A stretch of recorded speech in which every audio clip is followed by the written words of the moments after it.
groundbreaking extradition lands ELN members in Texas for narco terrorism and international cocaine distribution. Possible $5 million reward for alleged leader. Two alleged members of the most serious transnational criminal organization will make their initial appearance in U.S. federal court on charges of narco terrorism and distributing kilogram quantities of cocaine from Colombia.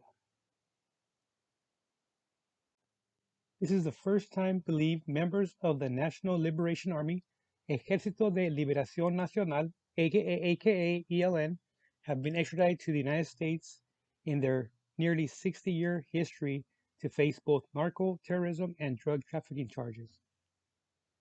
They are a Colombian guerrilla group officially designated as a foreign terrorist organization as of October 1997. They continue to operate as one of the largest narco-terrorism organizations in the world.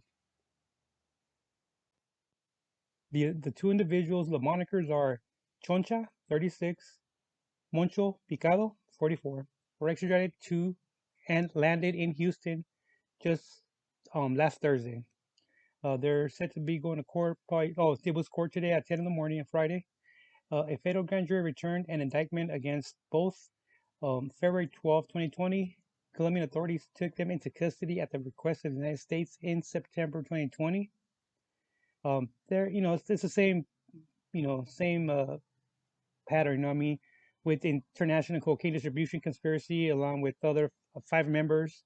Um, uh, they also charge the distributing of the controlled substance and knowingly or intending to provide anything of pecuniary value to a person or an organization that engages in terrorist or terrorism activities, narco terrorism. And according to the actual conspiracy to distribute cocaine from Colombia to the United States, knowing or intending to provide support to the ELN. So, what makes them actually different from regular narco cartels, right? And you always follow the money trail. They could actually be getting supplies from foreign governments that are not friendly to the U.S., buying their arms, buying their ammunition, buying their supplies, their vehicles, military equipment, laundering their money through non-U.S. interest, and also uh, acquiring actual supplies or ammunition or actual arms from countries that have sanctions on them. That's why they would be called terrorism, because they're against the U.S. interest, both money and actual sovereignty, actually. So they might have been supporting the wrong political regime, or it might be just a change of the guard, you know. And for these guys to be labeled the terrorism part, they're no different than any other cartel in the world. They just most of their actual transactions or business are done with actual non-U.S. interests. So therefore, they will label them um, terrorists in order for them to actually hit them harder and actually attack them in their own country, straight out.